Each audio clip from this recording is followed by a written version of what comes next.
Distinction family, welcome and welcome back to Distinction in Mathematics. If this is your first time tuning in, please subscribe and join the team. And to the rest of the team, welcome back to another video where we build a distinction in mathematics. Today's video, we are doing 2023 May-June exam and we're doing the whole of 28 marks based on trigonometry, which is question 5. Question 5.1 is, without using a calculator, simplify the following expression to a single trigonometric ratio. So when you are given an expression and you are asked to make it simple, make sure that you remove all the brackets. So you have to work it out to a point where there are no more brackets for you to work with. Secondly, you cannot break it down further. So it is in its simplest form and you cannot make it more simple than that. So we will go step by step simplifying this.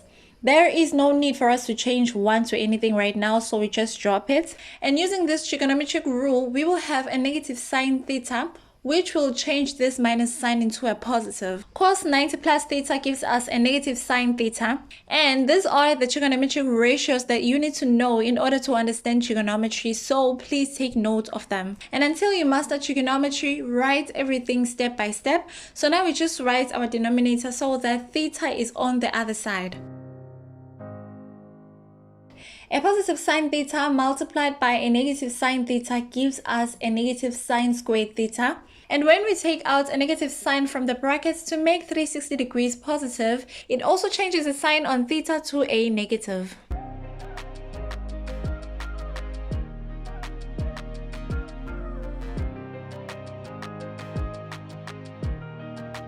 I want us to remove all the brackets before we move further, so we just write our numerator as it is. And using this rule, multiplying cos with a negative angle, we will have a positive cos 360 degrees minus theta.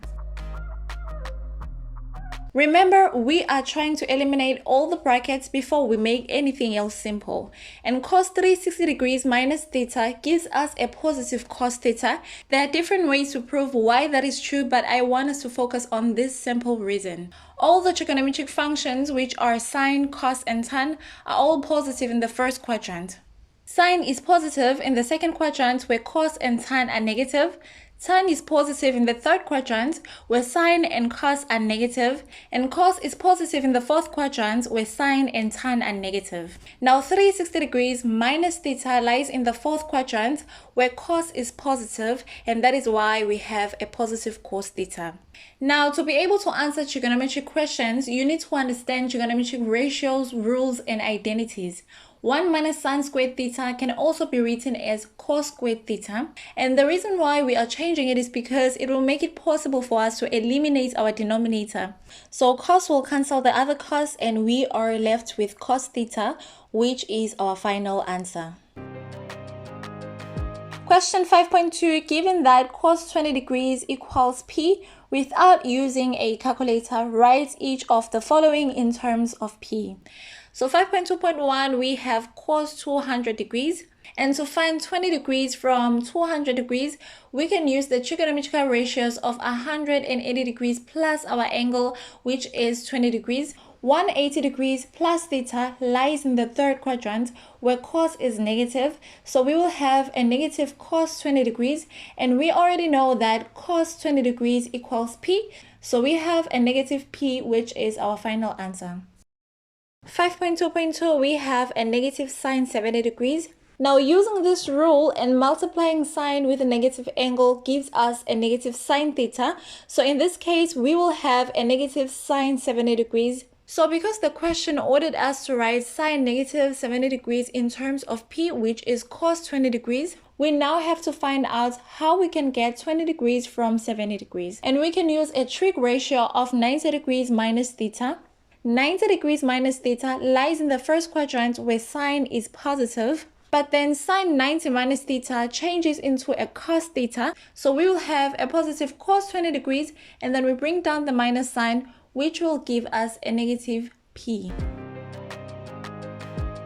5.2.3, we have sine 10 degrees. Now, there are different ways to solve this, but I prefer to minus 20 degrees from a special angle, which is 30 degrees, to get 10 degrees. So we will have sine 30 degrees minus 20 degrees, which looks like a compound angle formula for sine. So all we gotta do is expand it and write the answer in terms of P.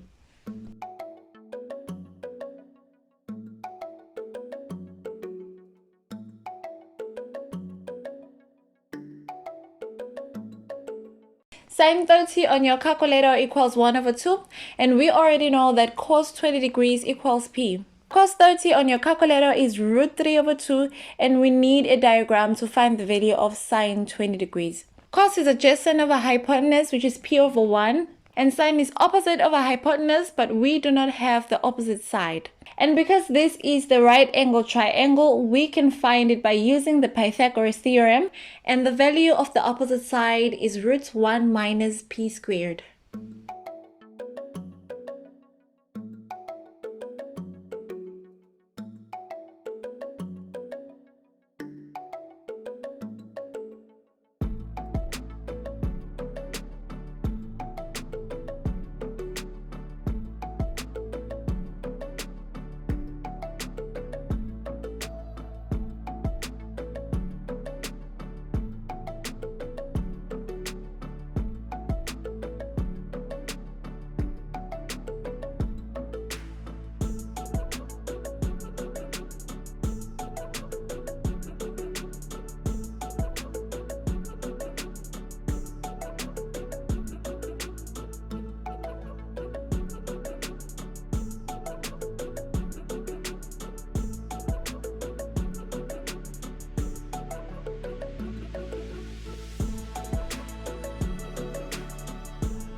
Point 3 is determine without using a calculator the value of this expression.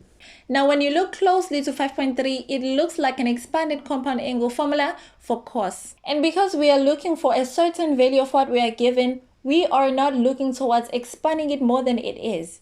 Instead, we can take it to the other side of the equal sign, which will make it simple for us to find the value. Now, please take note, there are two things that allow us to use a compound angle formula for cos, and that is the value of A and the value of B. And then on the left side, we have cos and cos. On the right side, we have sine and sine. So now we have cos, and you start by the value of A minus the value of B.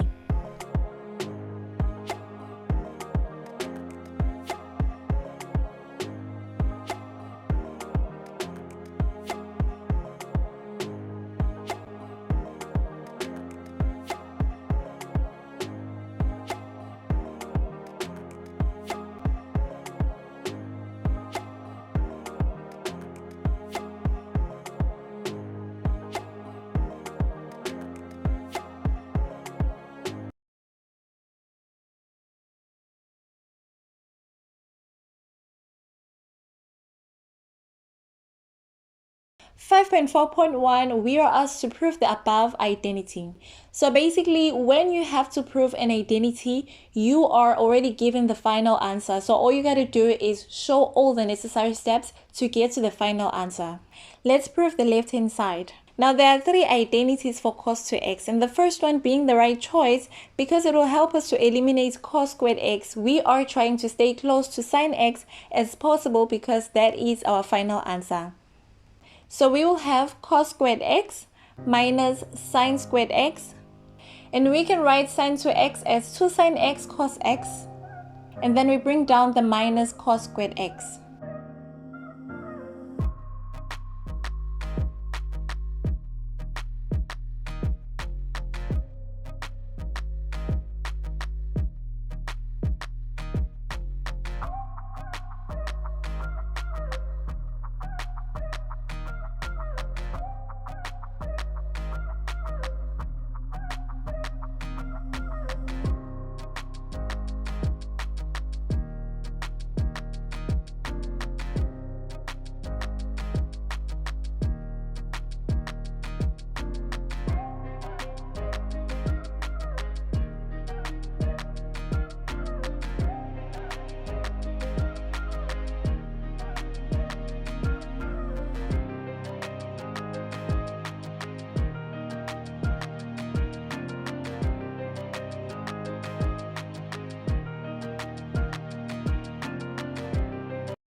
The following question, 5.4.2, determine the value of this expression.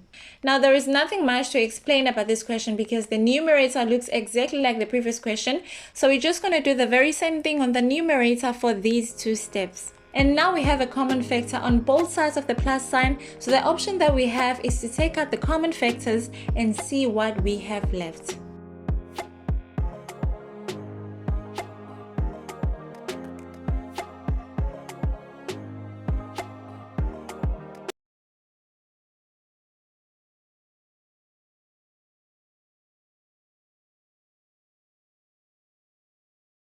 So these cancel each other.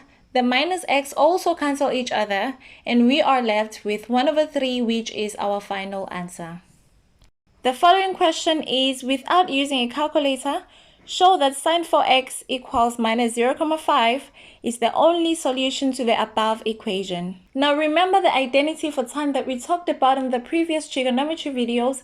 Tan can also be written as sine x over cos x, and you can change it to this identity if it is necessary for you to do so. So we're going to have 3 sine 4x all over cos 4x equals a negative 2 cos 4x, and then we cross multiply and solve for sine 4x.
The next question is, hence determine the general solution of x in the equation 3 tan 4x equals minus 2 cos 4x.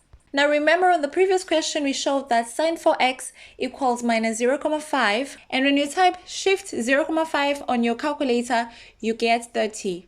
Now this negative sign is important because it tells us about the quadrants we are working with.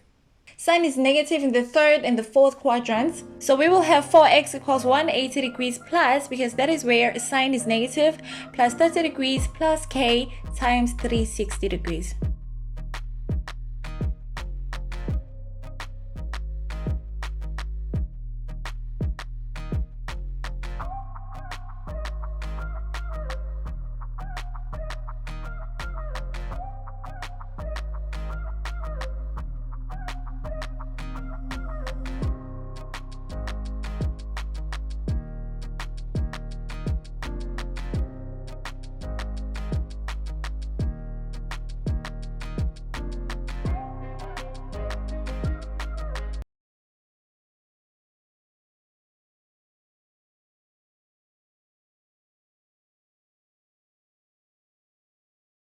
On the other side as well, we have 4x equals 360 degrees minus, because that is where sine is negative on the fourth quadrant, minus 30 degrees plus k times 360 degrees, and then you solve for x.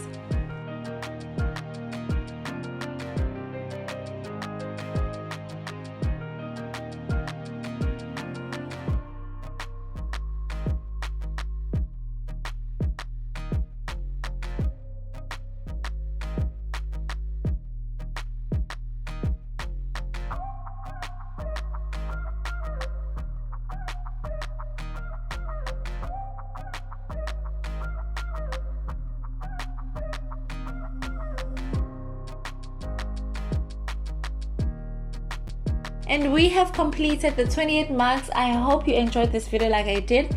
If you think this video was helpful, please do give it a like, and if you haven't subscribed, please do join the team. If you have any questions, leave them on the comment section, and we'll see you on the next video.